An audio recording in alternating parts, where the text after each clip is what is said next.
How do I adopt a child through DCPP?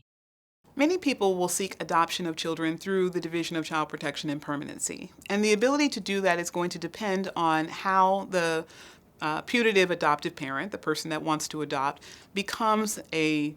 licensed foster parent, or if they do not become a placement, how they would gain access to a child through the division. So if someone who has had placement of a child wants to adopt the child, typically what's going to happen is that they have to communicate that to the agency early on so that the agency knows to consider them a long-term placement option for the child.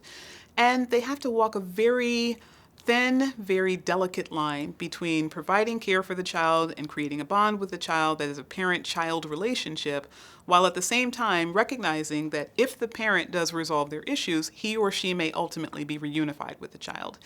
And that's a very, very delicate balance because, for obvious reasons, if a person wants to adopt a child and has the child in their custody, and particularly if they took the child in as an infant or a toddler, they're bonding with the child, they love the child, they want to raise the child as their own. And then all of a sudden the agency says, well, it's looking pretty good that mom or dad is going to get their stuff together and is going to have the child returned to them. That can be hard for a foster parent, emotionally and psychologically, and it can be hard for the child. So that's something that the agency does provide some coaching on for foster parents when they start the process. It is a part of the foster parent training.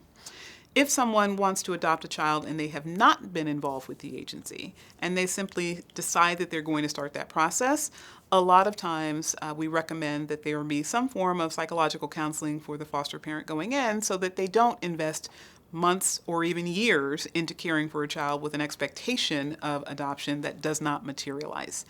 But in either instance, if the agency has placed a child with you and you desire to adopt, you communicate that first to the agency, and then once the agency pursues termination of the biological parent's parental rights, you then would be the proposed